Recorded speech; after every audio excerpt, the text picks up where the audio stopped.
Solo soy un pobre pecador. Sin merecerlo me llenaste de amor. Y hoy, Señor, vengo a adorarte, porque curaste mi corazón. Y con mi vida quiero alabarte. Y como tú te entregaste, yo me quiero entregar por ti. Toma mi corazón,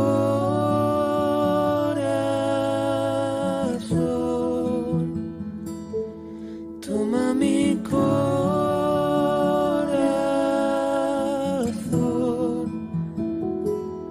es solo tuyo, de nadie más.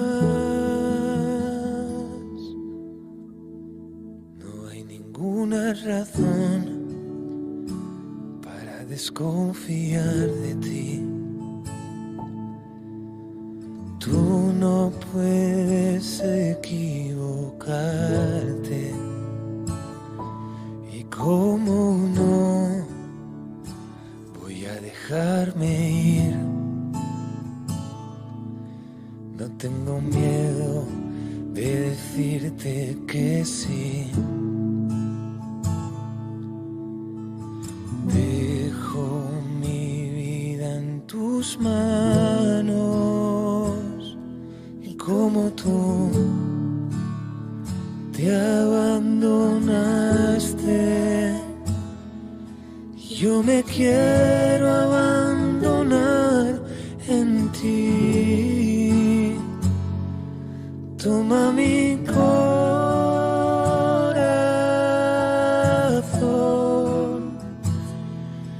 toma mi corazón,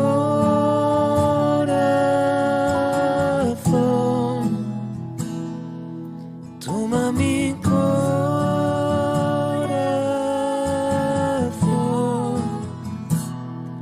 es todo tuyo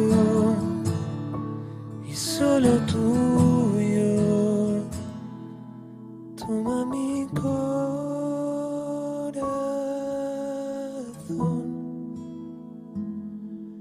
toma mi corazón,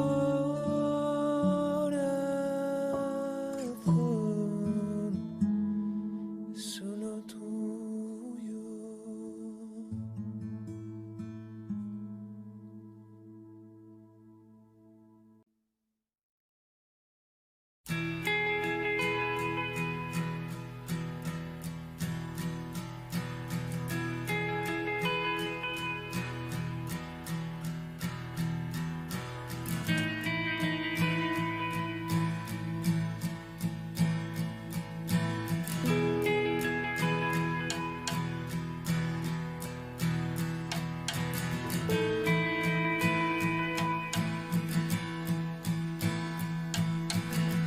Vengo a cantar una alabanza solo para ti. Vengo a decirte que te amo y que eres todo para mí. Quiero conquistarte y dejarme enamorar por ti. Estar un rato juntos, quiero hacerte sonreír. Tú me amas sin ninguna condición. Y solo tú eres digno de ocupar mi corazón. Tú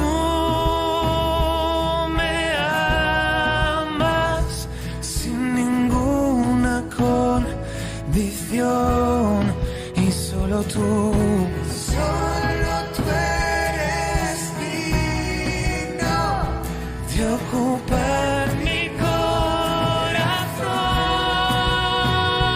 Mereces que intentemos hacerte reír. Mereces toda la gloria. Mereces que intentemos hacerte reír. Mereces toda la gloria.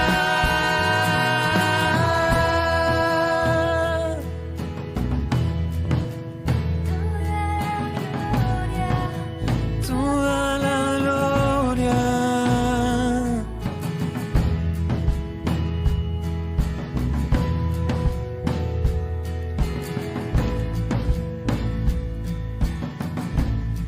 Levanto mis manos, me rindo ante ti. Solo tú eres santo, eres todo para mí. Jesús, levanto mis manos, me rindo ante ti. Toda la gloria, mereces que intentemos hacerte reír. Mereces toda la gloria. Mereces, tú mereces toda la gloria. Toda la gloria. Aunque no sepa dónde estoy, yo seguiré alabándote, Señor, cuando me sienta perdido. Seguiré cantándote, Jesús.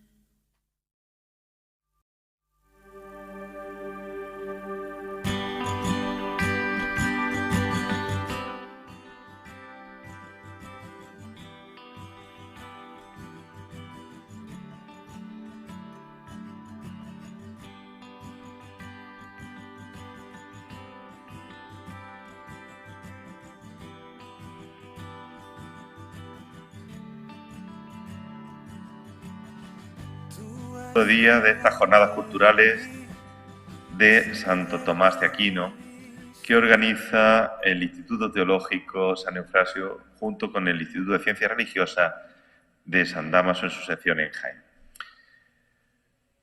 Y antes de empezar, os invito a que nos pongamos en la presencia del Señor, especialmente a través de la Santísima Virgen María. Dios te salve María, llena eres de gracia, el Señor es contigo. Bendita tú eres entre todas las mujeres, y bendito es el fruto de tu vientre, Jesús. Santa María, Madre de Dios, ruega por nosotros pecadores, ahora y en la hora de nuestra muerte. Amén. Gloria al Padre, al Hijo, al Espíritu Santo.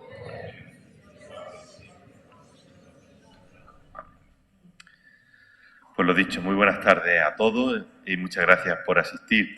Esta tarde tenemos entre nosotros a un gran experto del tema que nos ocupa, que va a ser el cristianismo en la regeneración de la sociedad. Y para presentarlo, pues cedo la palabra a don Luis María.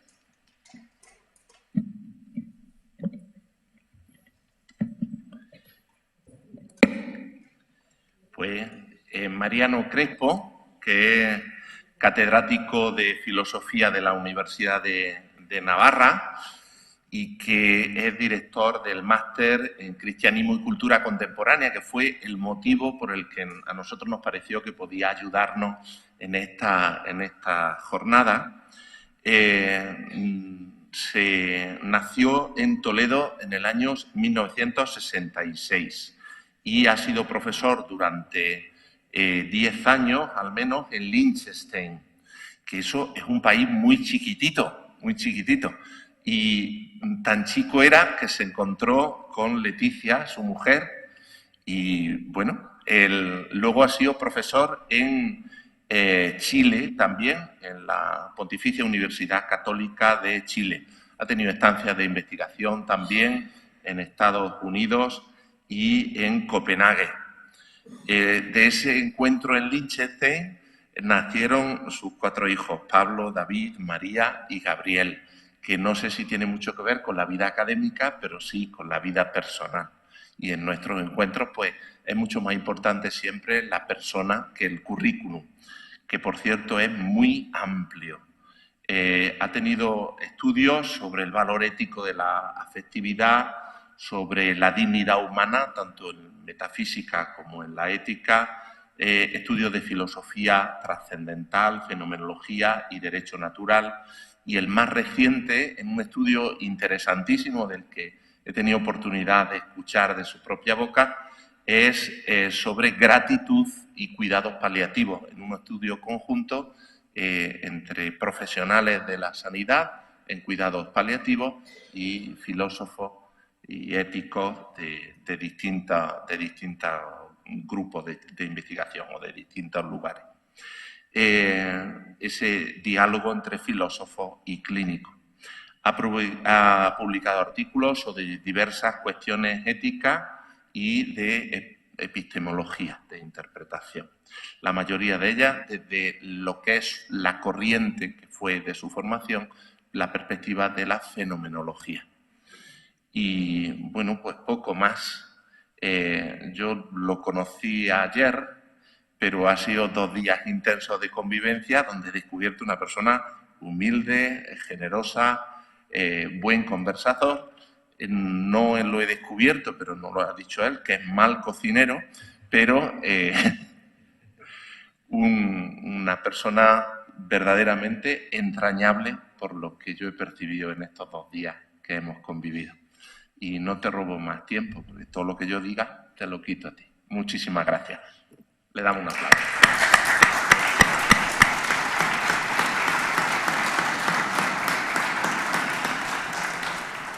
Muy bien, muchas gracias, especialmente a don Luis María por la presentación, y lo que él ha dicho confirma lo que un colega mío decía, que los mejores presentadores son los enemigos, no los amigos, ¿no?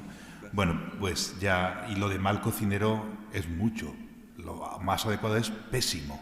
Pero vamos, en cualquier caso, ya en serio quisiera agradecer muy sinceramente la invitación a participar en estas jornadas culturales, especialmente a don José Antonio y a don Luis María. Y ciertamente para mí es un honor tener la oportunidad de dirigirme hoy a ustedes. Y además es un motivo de alegría por varias razones. Una de ellas, quizá la principal, es el hecho de que esta intervención tenga lugar en el marco de unas jornadas ligadas a la figura de Santo Tomás de Aquino. Y para todos aquellos cristianos que nos dedicamos con mayor o menor fortuna a la filosofía, la figura de Santo Tomás es de suma importancia. Y pocos como él han encarnado más vivamente la fecundidad del diálogo entre fe y razón. Y precisamente instancias como estas jornadas culturales o como este nuevo máster en Cristianismo y Cultura Contemporánea que la Universidad de Navarra ha comenzado este curso en su campus en Madrid, pues son iniciativas que pueden contribuir de una forma importante a este diálogo. Bien, mi intervención de hoy lleva por título Cristianismo y regeneración de la sociedad. Hablar de cristianismo y regeneración de la sociedad implica sostener que nuestra sociedad está de alguna manera en crisis y que el cristianismo puede contribuir a la superación de esta. Salta a la vista que vivimos en una crisis social importante. Explicar con detalle en qué consiste esta crisis sería algo que supera los límites de esta ponencia. No pretendo, pues, abordar todos los aspectos de la crisis, a mi juicio evidente, de la sociedad en la que nos ha tocado vivir. Tampoco puedo referirme en detalle a cómo el cristianismo puede contribuir a la solución de estos aspectos críticos. Tan solo déjenme recordarles al respecto algo que Romano Guardini señala al inicio de su librito La esencia del cristianismo y que constituye el núcleo del mensaje regenerador del cristianismo. Cito a Guardini: el cristianismo no es una teoría de la verdad o una interpretación de la vida. También es esto, pero su núcleo esencial no consiste en esto. Este está constituido por Jesús de Nazaret, por su existencia concreta, por su obra, por su destino es decir, por una personalidad histórica, ¿no? Hasta aquí Guardini. Dicho esto, quisiera referirme tan solo a un aspecto de esta crisis que a mí me parece especialmente relevante y que tiene importantes repercusiones en otros ámbitos.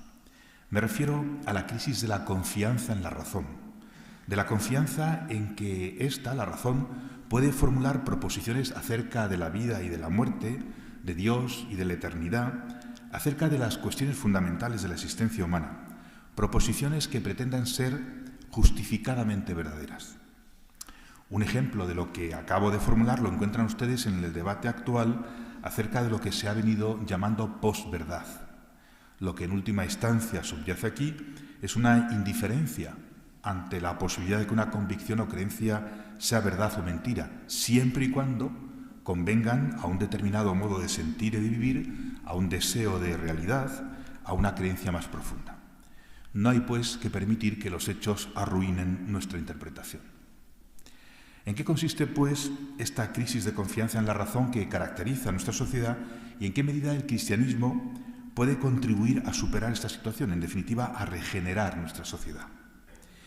Y para responder a esta pregunta me serviré de algunas de las líneas fundamentales del pensamiento filosófico y teológico de Joseph Ratzinger, Benedicto XVI, de feliz memoria y de otros autores. En primer lugar, es preciso preguntarse de qué razón se trata aquí, de qué razón estamos hablando.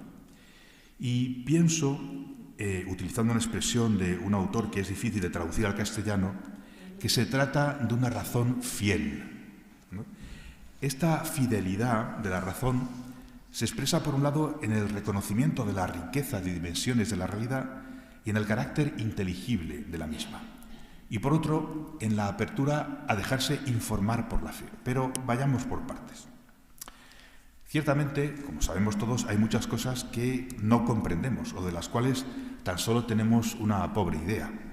Pero nada de lo que comprendemos sobre la base de la razón aparece como contradiciendo lo que creemos sobre la base de la fe. En este respecto, nuestra fe parece razonable y nuestra razón fiel. Esta razón fiel es una razón que no se autolimita, que considera que las proposiciones acerca de la vida y de la muerte, de Dios y de la eternidad, acerca de las cuestiones fundamentales de la existencia humana, pueden pretender justificadamente ser verdaderas, tener sentido. Sin embargo, hablar hoy día de una razón fiel no está libre de problemas. El origen de estos tiene que ver, como decía hace un momento, con la desconfianza en la razón en general que ha introducido la llamada posmodernidad. Después de las 2 guerras mundiales y del Holocausto, muchos no comparten el optimismo de la modernidad según el cual la razón funda el progreso humano irreversible. Piensen, por ejemplo, en los atentados terroristas del 11 de septiembre de 2001 en Nueva York, los posteriores de Madrid y Londres. Todas estas realidades parecen haber dado al traste con la posición de aquellos que, como Fukuyama, pensaban que habíamos alcanzado el fin de la historia. Ante esta situación se impondría, piensan algunos, un pensamiento débil, según el cual no habría una visión del mundo verdadera, sino tan solo historias, narraciones, las cuales solo son válidas dentro de un grupo determinado. Todo sería, como les digo, un conjunto de interpretaciones. Nunca llegaríamos, pues, a un conocimiento universal y objetivo. Por consiguiente, el conocimiento sería resultado de la cultura y del lenguaje particulares.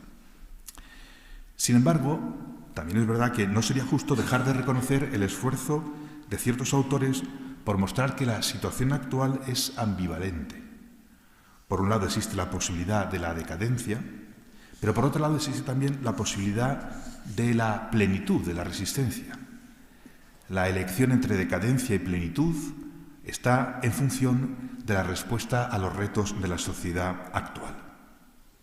En cualquier caso, creo que la solución de esta crisis que viene dada en gran medida, como les digo, por esa falta de confianza en que la razón puede decir algo acerca de Dios y de las cosas de Dios, por así decir, ha de pasar precisamente por una revisión del concepto de la misma, por una revisión de qué es lo que entendemos por razón.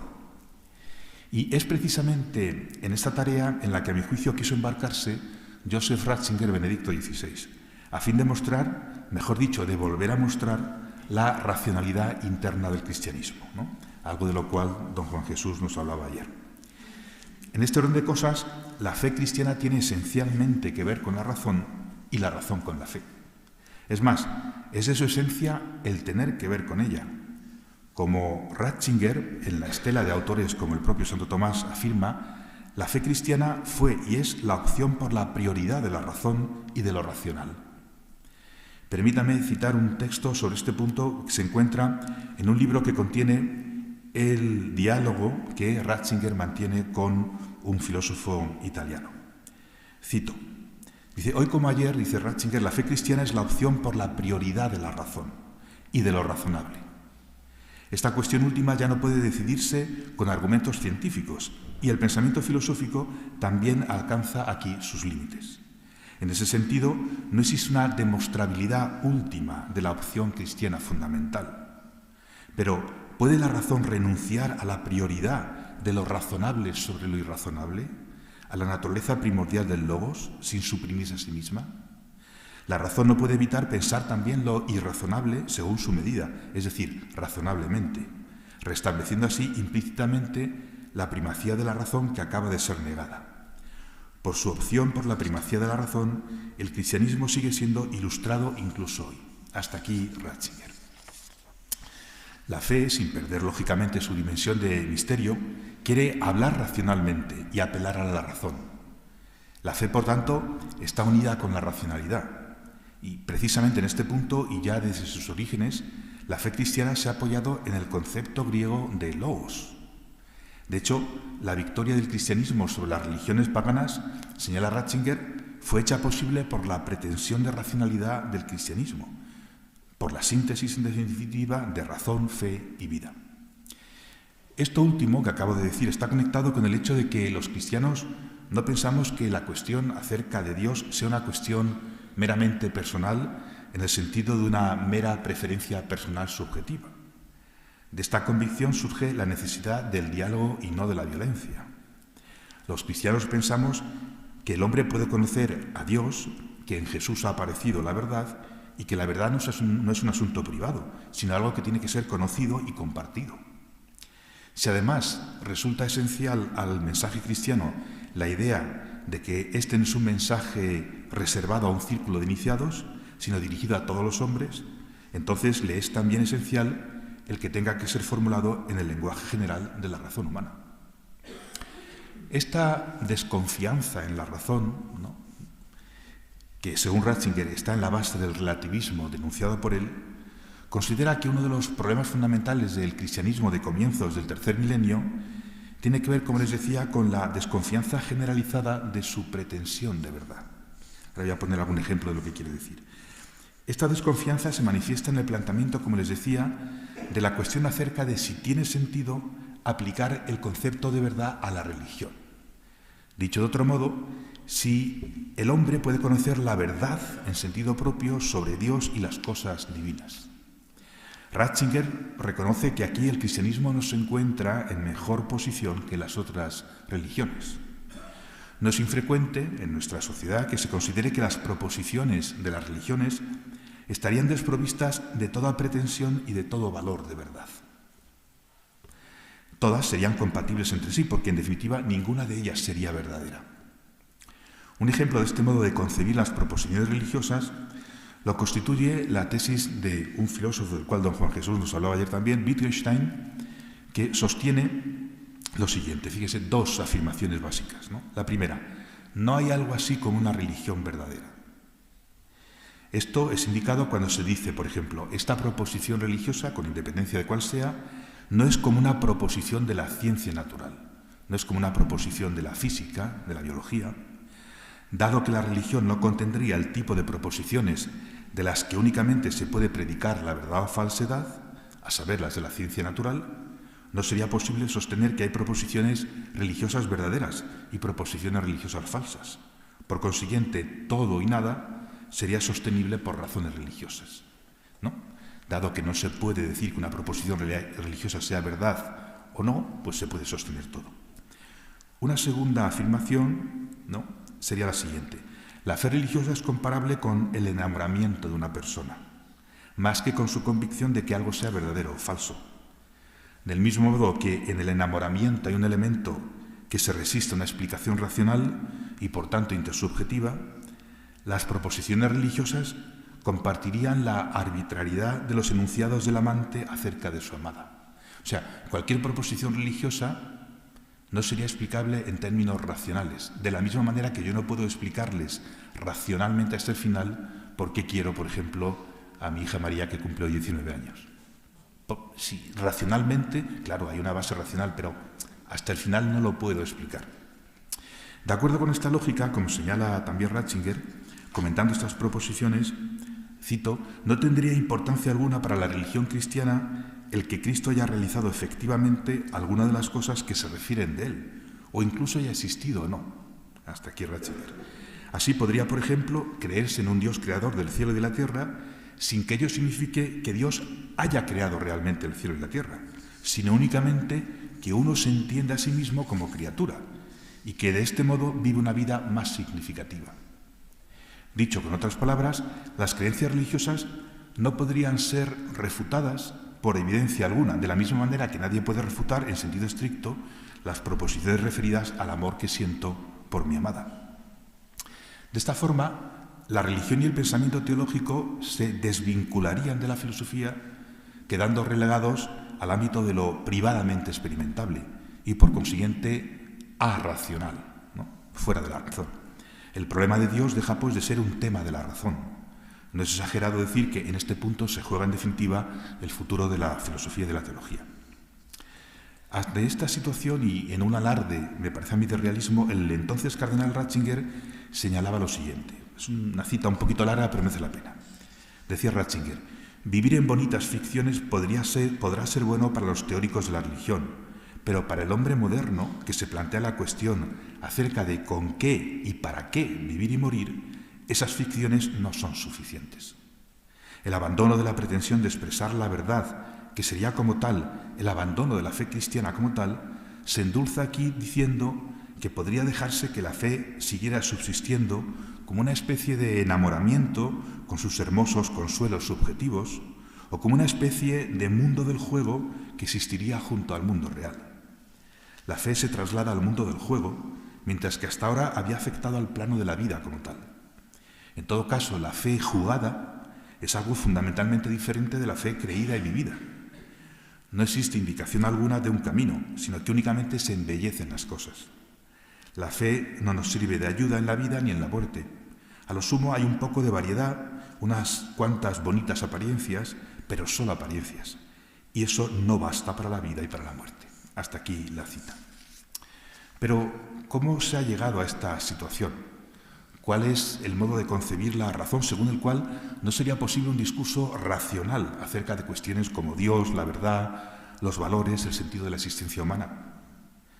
Como es de sobra conocido, uno de los hitos de la modernidad viene dado por el enorme desarrollo, como saben, de las ciencias naturales. Este desarrollo trae lógicamente de la mano una especialización de la razón. Así, el uso de la razón en el ámbito de estas ciencias, de las ciencias naturales, no parece ser el mismo que se ejerce, por ejemplo, en el campo de las ciencias humanas. En principio, esta limitación resulta correcta y necesaria. Ahora bien, el problema surge, y esto es lo importante, cuando el modo en el que la razón procede en el ámbito de las ciencias naturales es considerado como la forma del pensar humano, ¿no? Un texto, de nuevo, de Ratzinger, dice, en el ámbito específico de las ciencias naturales, esta limitación resulta correcta y necesaria. Pero cuando es considerada como la forma ineludible del pensar humano, entonces el fundamento de la ciencia llega a ser contradictorio en sí mismo, porque afirma y niega a la vez el intelecto. Pero sobre todo, una razón que se limita de esta manera a sí misma es una razón amputada. Si el hombre ya no puede preguntar racionalmente acerca de las cosas esenciales de su vida, acerca de su adónde y de dónde, acerca de lo que debe hacer y lo que puede hacer, acerca de la vida y de la muerte, y tiene que dejar esos problemas decisivos a merced de un sentimiento separado de la razón, entonces el hombre no está exaltando la razón, sino deshonrándola. Hasta aquí la cita. Esta amputación de la razón que se efectúa a sí misma presupone, por un lado, la convicción de que la naturaleza presenta una estructura matemática y, por otro, la convicción de que mediante la experimentación es posible conquistar la naturaleza. La certeza absoluta, la certeza que se deriva de la sinergia entre matemática y ciencia empírica, solo es posible si la razón separa previamente cualquier presupuesto cuya influencia no es calculable.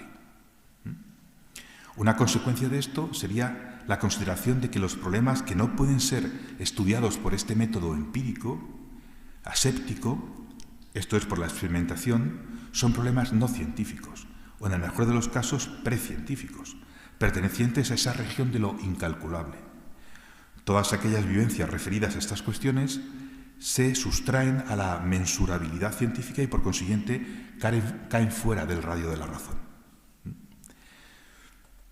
Bien, esta excesiva parcialización del ámbito de lo racional lleva en última instancia a una racionalidad, por así decir, amputada, atomizada.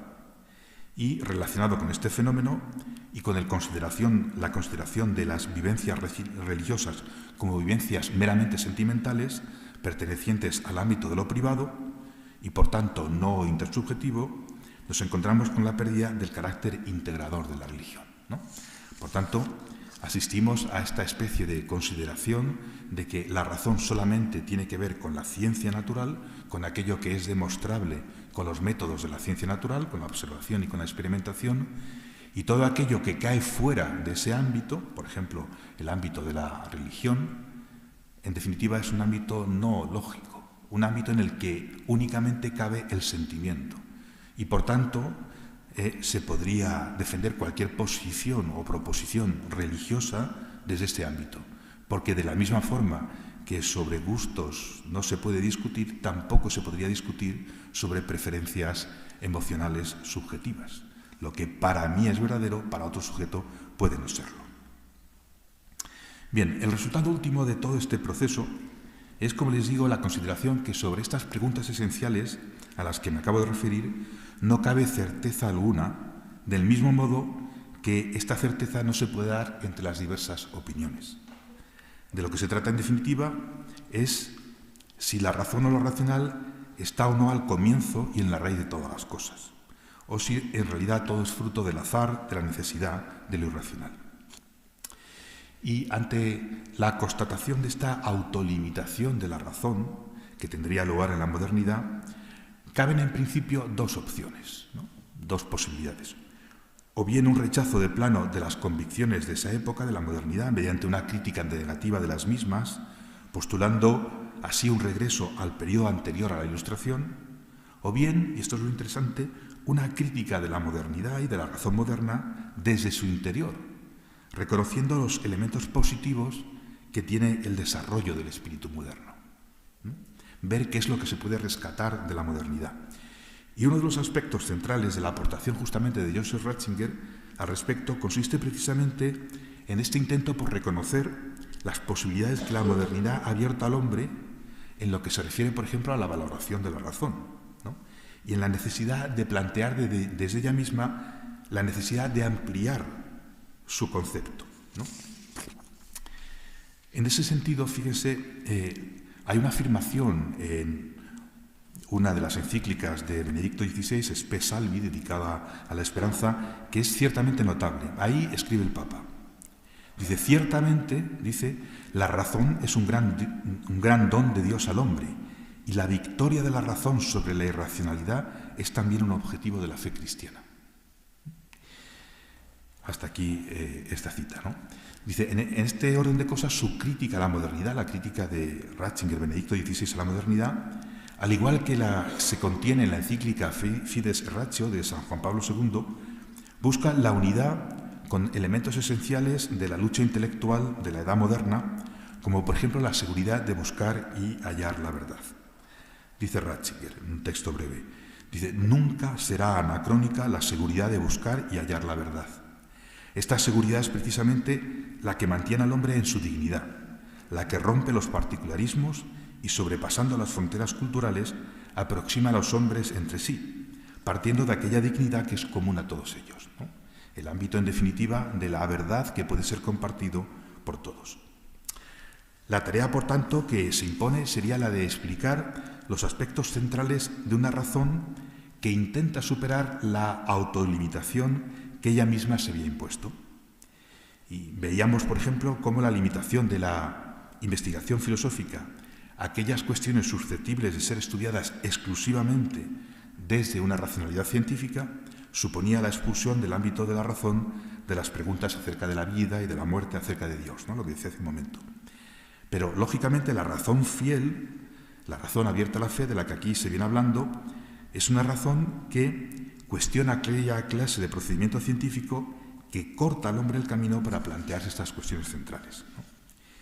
Y esta fidelidad de la razón se expresa, en definitiva, en el deseo de hacer justicia a la realidad y, por otra parte, en su apertura a dejarse informar por la fe. Una razón abierta, en definitiva, a la fe. La realidad tiene muchas dimensiones, todos lo sabemos, y sería un error pensar que la realidad se reduce a aquella dimensión que puede ser estudiada por los métodos de la ciencia natural. La propia racionalidad científica no agota la razón en cuanto tal. La razón es mucho más amplia. La razón que se abre a la fe se ve enriquecida en su propia labor debido a la concordancia que entre ambas existe. Pero ¿cuál es el fundamento de esta concordancia entre fe y razón? Y creo que a él se refiere Benedicto XVI en su famosa lección de Ratisbona. Se acordarán ustedes de todo el lío que se montó después, ¿no? Cuando en esa lección él habla de lo que llama la estructura racional de la materia y dice, la correspondencia entre nuestro espíritu y las estructuras racionales que actúan en la naturaleza. ¿Qué significa esto? Bueno, en la medida en que fe y razón se refieren a esta estructura comprensible de la realidad, en esa misma medida ambas son complementarias. La fe es razonable y la razón fiel. Cooperando, razón y fe pueden hacer plena justicia a la realidad que se les presenta. Y a este mismo punto se refiere un filósofo chileno, Pedro Morandé, en una reflexión que hace sobre esta lección y sobre una afirmación que se contiene en la encíclica Fides et Ratio de Juan Pablo II. Juan Pablo II escribe ahí lo siguiente, fíjense qué notable. Dice el Papa: no hay pues motivo de competitividad alguna entre la razón y la fe. Una está dentro de la otra y cada una tiene su propio espacio. Este filósofo chileno escribe lo siguiente. Dice: no he encontrado entre los comentaristas de esta encíclica, de Fides et Ratio, una explicación suficiente respecto a qué significa este estar dentro de la razón en la fe y de la fe en la razón, y no obstante, cada una con su propio espacio. Dice: la lectura de esta conferencia de Benedicto XVI, la de Ratisbona, me sugiere que este dentro bien podría definirse como la correspondencia entre nuestro espíritu y las estructuras que actúan en la naturaleza, donde la expresión naturaleza podría sustituirse por la expresión realidad, ¿no? Como ven, por tanto, esta clave de la concordancia entre fe y razón, la cual, como acabamos de ver, llevó a Juan Pablo II a afirmar que una está dentro de la otra, constituye, me parece a mí, la clave para entender la afirmación central de Benedicto XVI en Ratisbona, a saber que no actuar según la razón equivale a no actuar según Dios. Este se ha manifestado como logos vinculado con la verdad y el bien. Nuestra razón, nuestro sentido de la verdad y el bien constituyen, sin menoscabar por ello que las diferencias son mucho mayores que las semejanzas, dice Benedicto XVI, auténticos espejos de Dios. Entre Dios y nosotros, entre Él y nuestra razón creada, existe una analogía que, por abismales que sean las diferencias, no queda suprimida. Actuar, pues, en contra de la razón, en cuanto al lugar de manifestación de Dios, equivale a actuar en contra de su naturaleza. La razón es fiel a la realidad en la medida en que reconoce las huellas de Dios en la misma y en la medida en que deja que la fe le ayude a percibir mejor esas huellas presentes en la estructura inteligible, racional de la realidad, ¿no? Como afirmaba Benedicto XVI en un Ángelus en enero de 2007, cito, dice: es urgente, por tanto, redescubrir de una manera nueva la racionalidad humana abierta a la luz del Logos divino y a su perfecta revelación, que es Jesucristo, Hijo de Dios hecho hombre. Cuando la fe cristiana es auténtica, no mortifica la libertad ni la razón humana. Entonces, ¿por qué la fe y la razón deben tenerse miedo, si al encontrarse y al dialogar pueden expresarse de la mejor manera? La fe supone la razón y la perfecciona, y la razón iluminada por la fe encuentra la fuerza para elevarse al conocimiento de Dios y de las realidades espirituales. La razón humana no pierde nada al abrirse a los contenidos de fe. Es más, estos exigen su libre y consciente adhesión. Hasta aquí la cita de Ratzinger. Si una razón fiel, ¿no?, una razón abierta a la fe, es aquella que reconoce que nuestro sentido de la verdad y del bien son auténticos espejos de Dios, ello significa que a esta le es ajena la imagen voluntarista de un Dios arbitrio, de un Dios que decide arbitrariamente. Sí, como ha señalado algún autor refiriéndose a algunos desarrollos de la teología islámica, Dios es sobre todo voluntad incondicionada que dispone sobre la vida en su totalidad. Ello significa que Dios es el Señor de la verdad y que su voluntad establece las normas de esta. Las características de la verdad y sus formas de expresión no serían sino la expresión de la voluntad de Dios. De este modo, las leyes de la razón humana pierden su validez universal, puesto que su autor, Dios, podría perfectamente haber decidido de otro modo. De lo dicho, se siguen consecuencias importantes con respecto al papel de la razón en la teología islámica. Una de las más importantes tiene que ver con el concepto decisionista de la verdad al que me acabo de referir. Si Dios es el ser soberano que decide qué es lo verdadero, entonces el papel de la razón consistiría en leer pasivamente de las fuentes de su revelación los decretos de Dios, por así decir. Pero, volviendo al punto de la estructura comprensible e inteligible de la realidad, es preciso constatar que afirmar esta no significa sostener que esta comprensibilidad o esta inteligibilidad sea percibida siempre en acto por los sujetos, que todos los sujetos perciban esta inteligibilidad. Podría darse el caso de personas que todavía no han reconocido esa comprensibilidad, esa inteligibilidad de la realidad. En ese caso, y esa es, como saben, otra de las ideas fuerza de la lección famosa de Ratisbona, no se puede forzar a nadie a reconocer esa estructura. Benedicto XVI no duda en este orden de cosas de calificar como, dice, el pecado grave el pensar que si la razón no percibe esa inteligibilidad, ésta ha de ser ayudada, por así decir, por la violencia. No se puede, pues, forzar a nadie a reconocer la estructura racional de la realidad. Y es precisamente en el contexto de la percepción de la estructura comprensible de la realidad donde se plantea la cuestión esencial para la fe cristiana, la cuestión de la verdad. En ese sentido, la fe tiene que relacionarse, como vengo diciendo, necesariamente con la razón y con la filosofía. Sin la cuestión de la verdad, como señala muy gráficamente Ratzinger, la fe, dice él, se quedaría sin aire para respirar. Sin la cuestión de la fe, sin la cuestión de la verdad, la fe se quedaría sin aire que respirar. Sin embargo, como veíamos con anterioridad, la modernidad, o al menos algunos desarrollos de la misma, ha cuestionado que tenga sentido, como les decía, aplicar el concepto de verdad a la religión, dando así origen a un escepticismo acerca de si les es dado a los hombres conocer la verdad en sentido propio sobre Dios y las cosas divinas. Uno de los resultados, como venimos viendo, de este proceso es la consideración de los contenidos cristianos como meramente simbólicos, como mitos de la historia de las religiones. Lo que anteriormente se comprendía como algo verdadero y, por consiguiente, vinculante para todos los hombres, es visto ahora como una forma cultural de expresión de la sensibilidad religiosa de nuestra cultura occidental. De este modo, se llega a pensar que actuar según la verdad no es sino un modo intolerable o arrogante, incluso violento, lo cual haría imposible un auténtico diálogo interreligioso intercultural, ¿no? Como si los cristianos, cuando proclamamos justamente la verdad de nuestra religión, estaríamos llevando a cabo una suerte de violencia contra los que no creen. Ahora, ¿es esto realmente así? ¿No sucede más bien que es justamente la constatación de una verdad común a todos los hombres lo que constituye la base del diálogo de las culturas y de las religiones? Defender una respuesta positiva a esta pregunta, ¿no?, a que existe ese ámbito común, constituye otra de las ideas centrales de los escritos de Joseph Ratzinger, ¿no? Este sostiene que el encuentro de las culturas es posible porque, en última instancia, el hombre, a pesar de todas sus diferencias históricas y sociales, es uno solo, una misma y única esencia. Y esta única esencia hombre está, por así decir, tocada por la verdad misma. Ello explicaría las concordancias esenciales que existen incluso entre las culturas más alejadas, porque en definitiva el hombre es uno. Pero si esto es así, ¿cómo se explica la diversidad? En primer lugar, Ratzinger pone de manifiesto que la diversidad procede primariamente de la finitud del espíritu humano. Somos finitos. Nadie, ningún hombre, ninguna cultura es capaz de captar el todo. Entre las diversas culturas existe una complementariedad. Las unas necesitan de las otras. ¿Qué es lo que puede unir a estas culturas entre sí?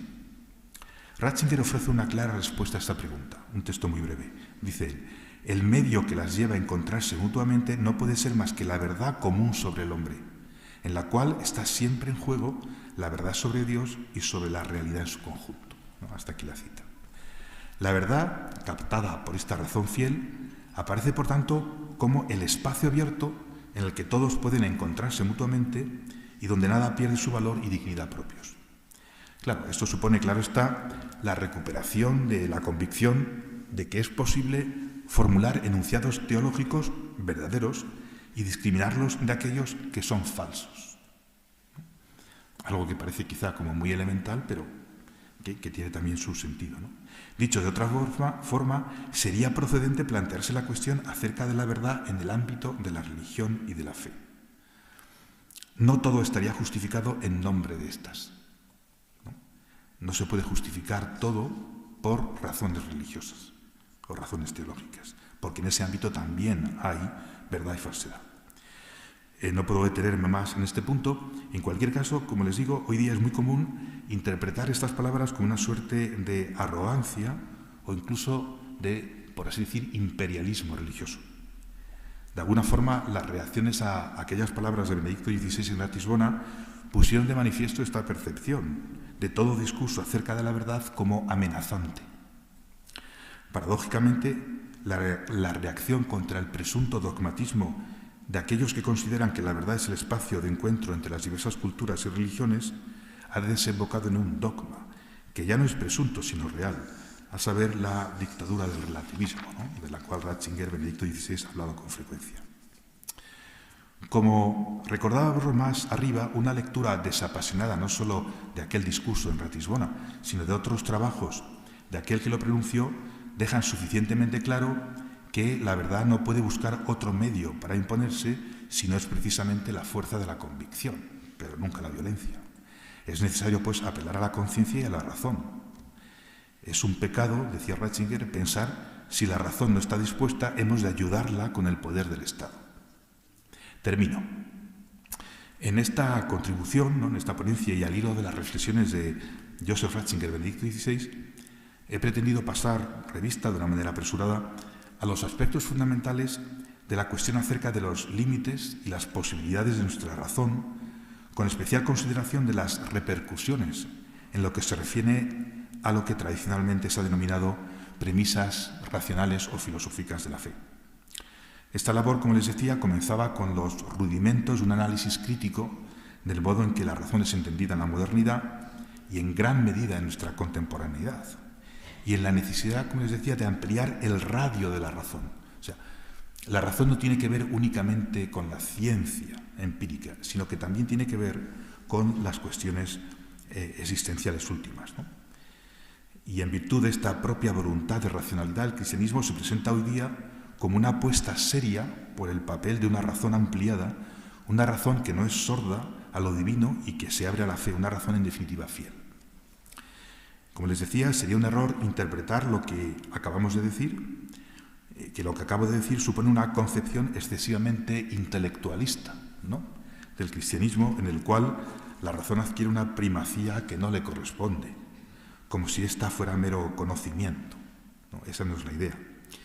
El eje de la respuesta de Ratzinger, Benedicto XVI, a esta presunta objeción de que esta concepción de la razón es como demasiado intelectualista, consiste en reconocer que pertenece a la esencia del cristianismo el que su voluntad de racionalidad es tal que, no obstante, dice él, quiebra siempre la razón para que ésta se sobrepase a sí misma. Y este ir más allá propio del cristianismo de las cosas que son accesibles a la razón es posible en última instancia por el amor. Esta vinculación entre razón y amor constituye precisamente también, a mi juicio, una de las claves del pensamiento de Joseph Ratzinger. Así, en un libro suyo titulado Cooperadores de la Verdad, señala, cito, que la persona necesita una razón que llegue hasta el fondo del corazón, ¿no? Dice él. Posteriormente, en el curso de un diálogo con un filósofo italiano, Ratzinger señala, refiriéndose a aquel texto del inicio de la carta a los Efesios, ¿no? En el que Pablo dice que el amor de Cristo, habla del amor de Cristo que excede, ¿no? Que sobrepasa todo conocimiento, dice ahí Ratzinger que la fe cristiana apela a la razón y la fe al mismo tiempo va más allá de lo accesible a la razón sin por ello contradecir a esta, ¿no? Pero esto es bien interesante, ¿no? Como, en definitiva, el amor excede, sobrepasa a la razón. Es un punto también importante. Dios es logos, pero logos no es solamente razón, sino una razón que habla, una razón que está en relación. De esta forma, nos encontramos ante una nueva concepción de la razón que va mucho más allá del modo en el que el cientificismo moderno la entendía, pero sigue siendo razón. Una concepción que parece estar en contradicción con un concepto puramente filosófico de Dios, pero que al mismo tiempo muestra, cito de nuevo a Ratzinger, que la mayor libertad y grandeza de la razón consiste en última instancia en el amor. Esto es, en que ella sobrepasa lo que nuestra especulación propiamente filosófica sobre lo divino puede establecer. Hasta aquí Ratzinger. Y en ese sentido resulta especialmente significativo que en sus primeros, fíjense, 2, 3, 4 siglos, el cristianismo se haya relacionado más con su entorno cultural que con las religiones existentes en aquella época, ¿no? En esos primeros siglos del cristianismo, este tenía más relación con el entorno cultural de su época que con las religiones de aquel tiempo. De este modo, el cristianismo se percibió a sí mismo en estos momentos iniciales como la continuación y el perfeccionamiento de la filosofía griega, tomando de esta la crítica de la religión mítica, por ejemplo, del politeísmo y del culto pagano. Por consiguiente, el encuentro del cristianismo con el mundo griego tuvo repercusiones que van mucho más allá del momento puntual en el que éste se produjo. En definitiva, y como afirmaba Benedicto XVI, haciendo suyas estas palabras de Pablo, el amor excede a todo conocimiento y por eso es capaz de percibir más que el simple pensamiento. Sin embargo, sigue siendo el amor del Dios Logos. En última instancia, como el propio Ratzinger dice, ¿no? Afirma, la verdadera razón es el amor y el amor es la verdadera razón. En su unidad son ambos el verdadero fundamento y fin de todo lo real. Pues muchas gracias por su atención.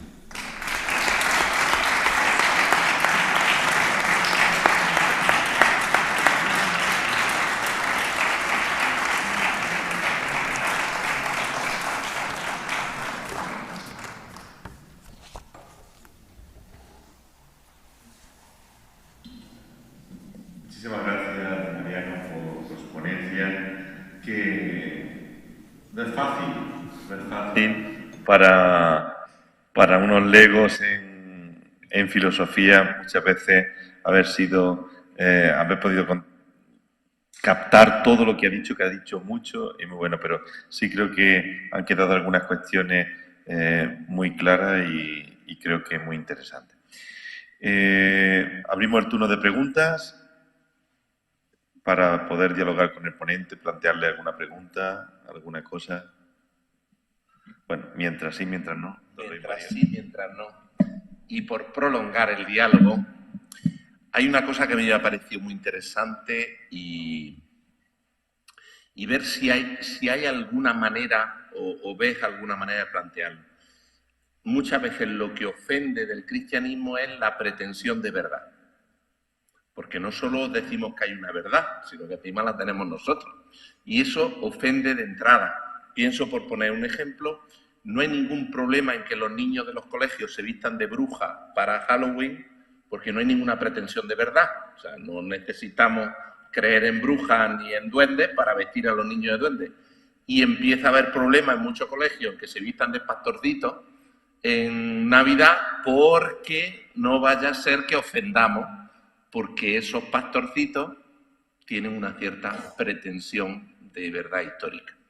Entonces, si eso ya ofende, como he creído entender, aunque lo hagamos desde la humildad, desde mire que yo solo... ¿Cómo acercarnos? ¿Cómo intentar a un mundo que vive como una ofensa el tema de la verdad? Y luego otra pregunta, por si quieres también abordarla, es cómo nos ayuda algo que está muy de moda en educación, que es el tema de la inteligencia múltiple. La inteligencia es la que mide el coeficiente intelectual, pero luego está la inteligencia emocional, la inteligencia... Y eso, corregidme si me equivoco, los que estáis en educación, es algo que cae bien, Cómo entrar en ese mundo y cómo aprovechar ese mundo para expresar esa racionalidad del cristianismo que no es exactamente la de la física. Muy bien, muchas gracias, ¿no? A ver si puedo decir algo sobre las dos preguntas, ¿no? Es decir, con respecto a la primera pregunta voy a poner también otro ejemplo, ¿no? Un ejemplo que es políticamente incorrecto, ¿no? Que es el siguiente. Piensen un poco en el tipo de discusión que hay actualmente en nuestro país y que se inició ya hace bastantes años acerca del aborto, ¿no? Es decir, como todos los que ya tenemos algunos años, ¿no? Nos acordamos de cuando se promulgó la primera ley del aborto en nuestro país, y yo creo que en la discusión actual también estamos asistiendo a lo mismo. Los planteamientos del problema en general eran los siguientes, ¿no? Todos aquellos que se oponen al aborto, que consideran que es una acción incorrecta, que es una acción mala en sí, es decir, se oponen por razones de tipo religioso. Y esas razones de tipo religioso, al mismo tiempo, se equiparan con preferencias emocionales subjetivas, ¿no? Entonces, en definitiva, tú te opones al aborto porque eres católico y entonces tu catolicismo o tu oposición al aborto está basado en una serie de opciones personales tuyas subjetivas que son para ti verdaderas, pero no tienes ningún derecho a imponérselas a los demás, ¿no? Entonces, claro, como les decía hace un momento, sobre preferencias emocionales subjetivas no se puede discutir, ¿no? Un ejemplo, si quieren, un poco tonto, ¿no? Yo viví durante 8 años en Chile, y en Chile hay un dulce que se llama manjar, que es un dulce muy dulce. Es como el dulce de leche, pero muy dulce, ¿no? Y a mí la verdad es que no me gustaba.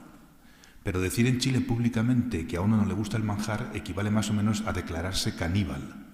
O sea, la gente se escandaliza porque es una cosa... Pero si a mí alguien me preguntara, ¿cuáles son tus razones por las cuales no te gusta el manjar? Pues no sabría explicarlo racionalmente, porque es una cosa subjetiva.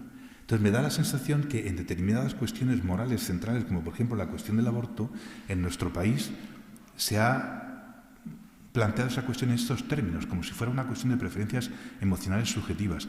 Y yo creo que no ha habido una discusión estrictamente racional sobre este tema, sobre hasta qué punto, por ejemplo, nosotros podemos disponer de la vida. Ciertamente, si nosotros, digamos, creyentes, católicos, estamos en contra del aborto fundamentalmente porque consideramos que la vida es un regalo de Dios y que solamente Él puede disponer de ella. Pero esa posición no es una posición arracional. O sea, no hay una especie como de contraposición entre la razón y la fe, sino que, como todos sabemos, el ámbito de lo racional es asumido por la fe y es de alguna forma elevado, es perfeccionado. Entonces, ¿por qué no empeñarnos en un diálogo en ese nivel que al menos en el nivel de la racionalidad, en el nivel de la verdad, podemos compartir con todos, ¿no? Y me da la sensación que no ha habido un diálogo realmente en ese ámbito intersubjetivo que todos podemos compartir, ¿no? Eso por un lado. Con respecto a la segunda cuestión, eso es muy interesante y tiene que ver también con esta última parte a la que me refería, de esta especie de complemento entre la razón y el amor, ¿no? Y esto es interesante porque yo creo que eso Ratzinger lo señala también muy bien, y es, en definitiva, rescatar de alguna forma el valor de la afectividad. Es decir, hoy en día en gran medida se considera que eso es una herencia también, en cierto modo, de la modernidad, ¿no? Que el mundo de los sentimientos, el mundo del corazón, es un mundo absolutamente caótico, que no hay ningún tipo, digamos, de racionalidad ahí, que todo ello es, pues eso, caótico, se escapa un poco a la razón, que no se puede moldear. Y ciertamente hay un nivel de la sensibilidad que está relacionado con la corporalidad y que ahí nuestra voluntad no interviene. Pero hay otra también afectividad espiritual en la que nuestra propia voluntad también puede intervenir y puede de alguna forma modelarse, ¿no? Entonces yo creo que en el ámbito de la educación, como decías, eso es muy importante, ¿no? Recuperar esa idea de que hay al menos formas espirituales de la afectividad que pueden ser de alguna forma también educadas, digamos, moldeadas. Gracias.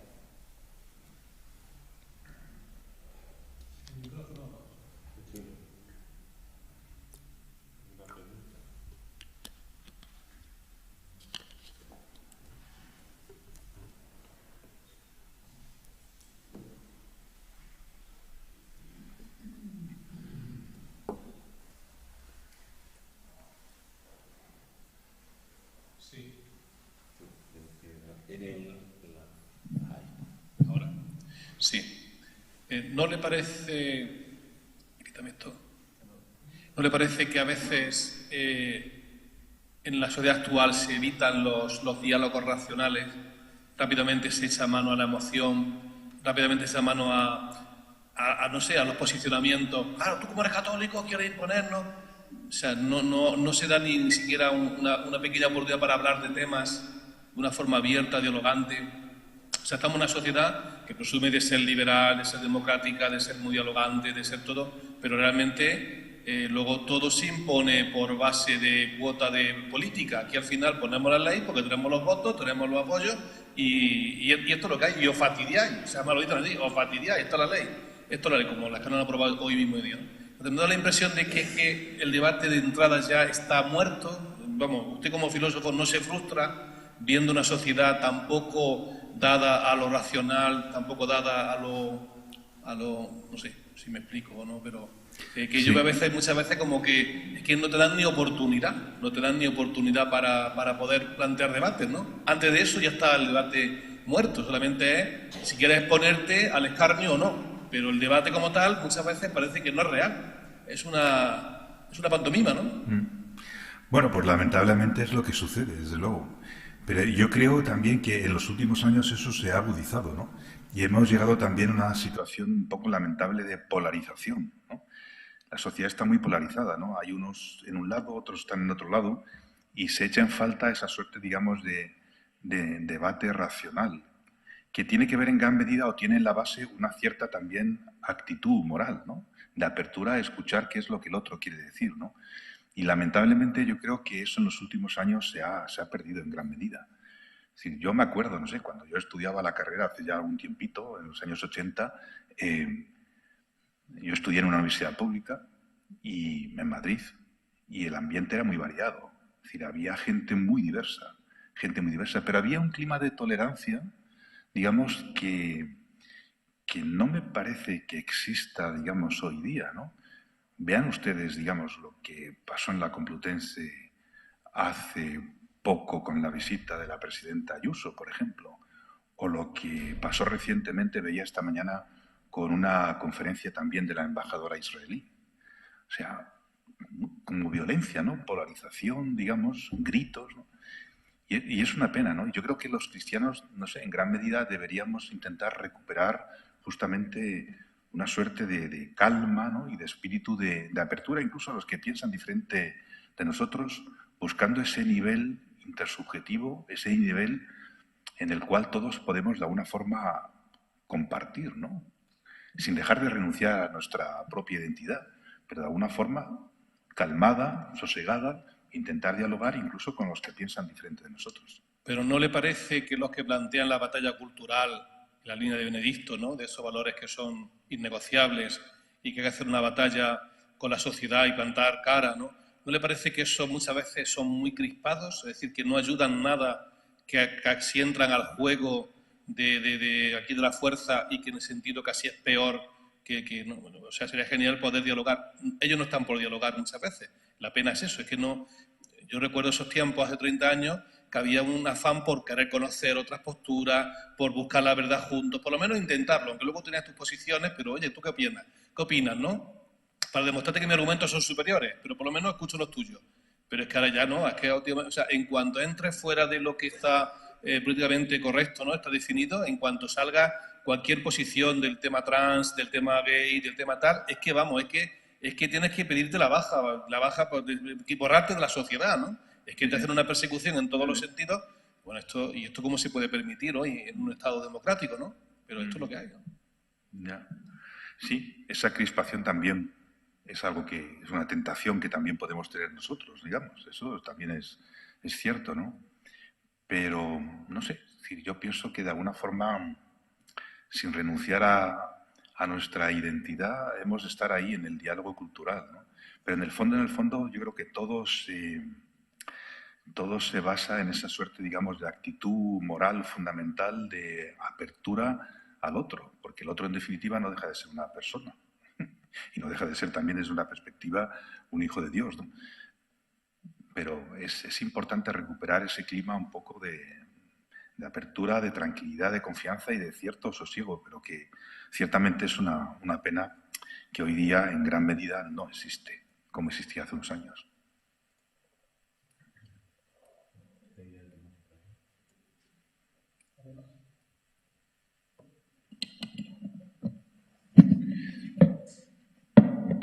Sí ha habido una expresión que a mí me ha impactado especialmente.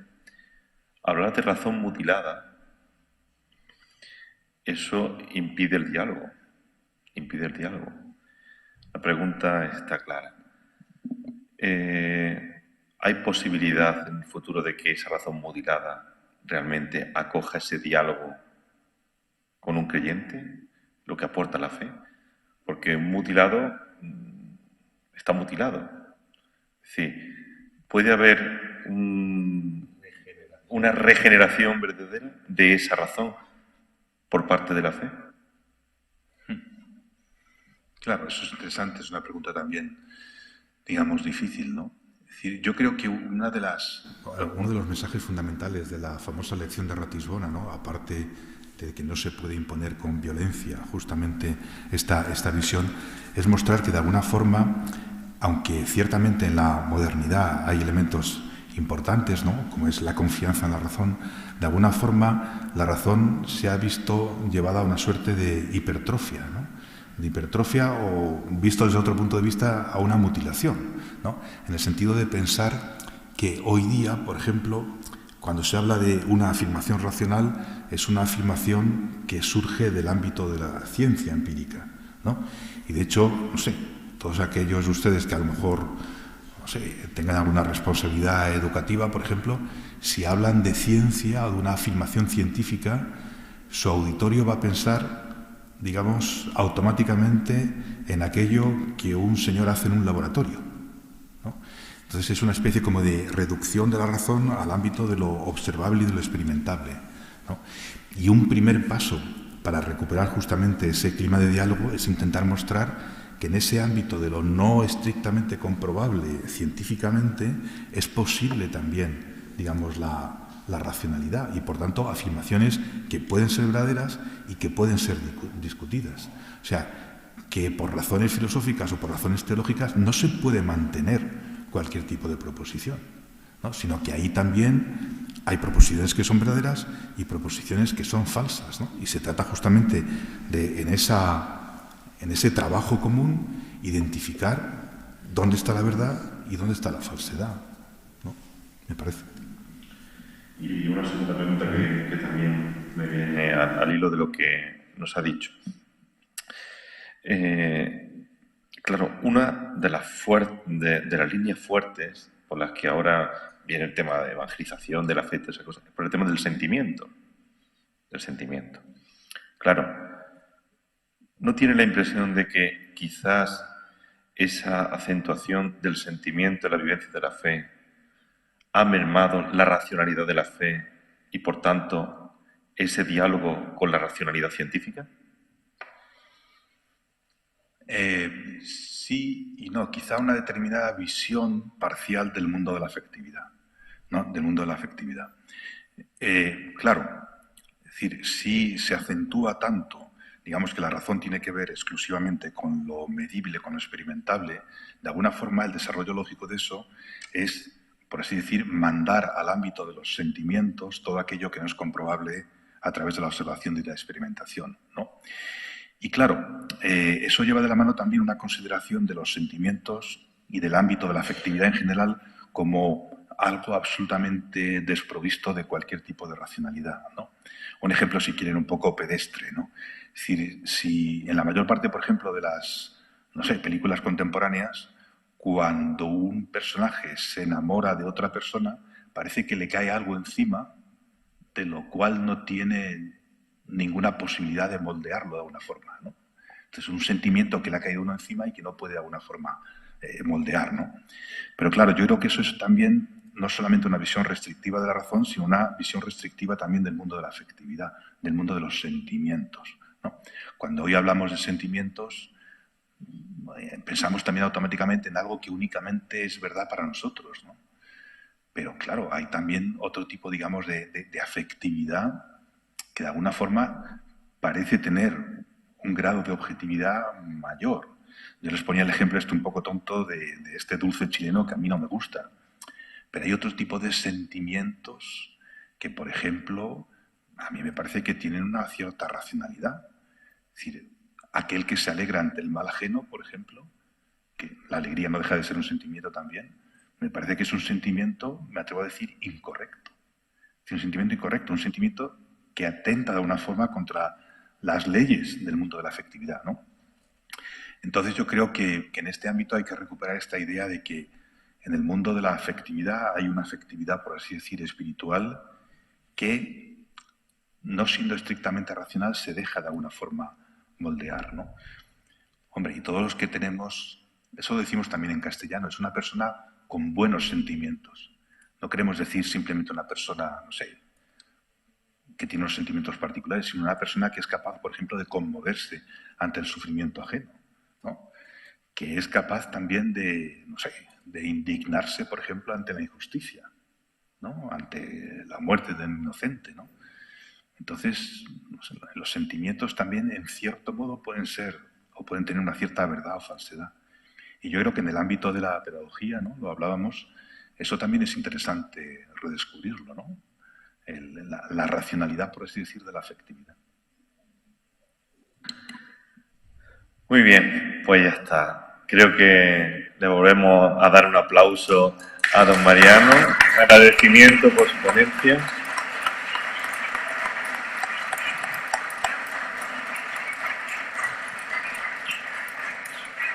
Muchas gracias. Y nada, muchas gracias a todos por su asistencia. Y mañana ya saben que viene el arzobispo de Granada, don José María Gil Tamayo, viene a hablarnos sobre evangelizar en el momento actual.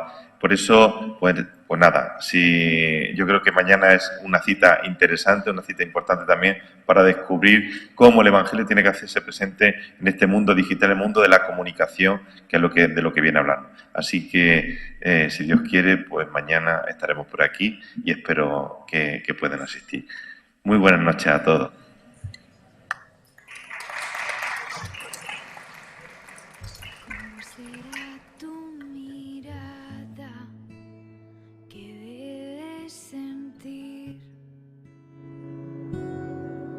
Cada vez que estoy delante de ti, tú no miras como yo, tú lo haces con amor, una mirada que cambia el corazón, va más allá de mis defectos y me ayuda a ver lo bueno. Cuando te miro y tú me miras, nunca quiero cansarme de amarte. Cuando me miras y yo te miro,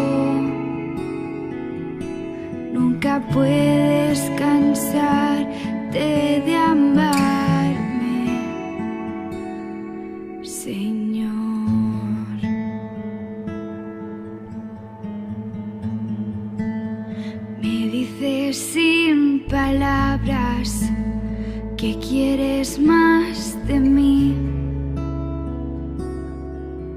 que me quieres toda para ti.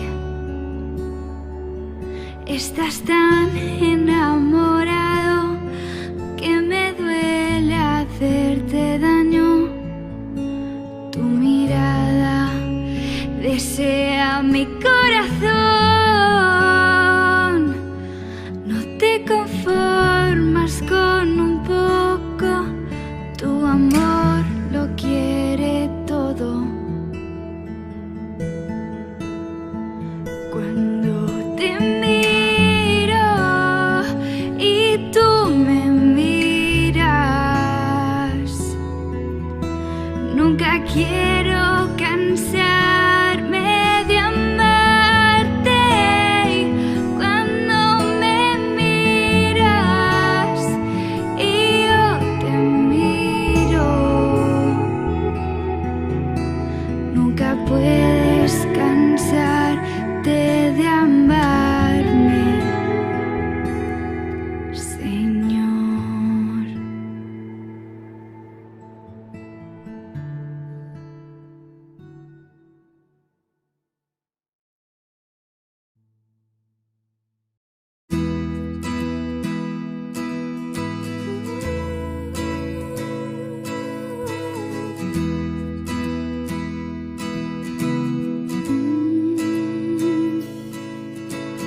Nada en este mundo puede hacerme más feliz que correr para abrazarte. Habla que te escucho y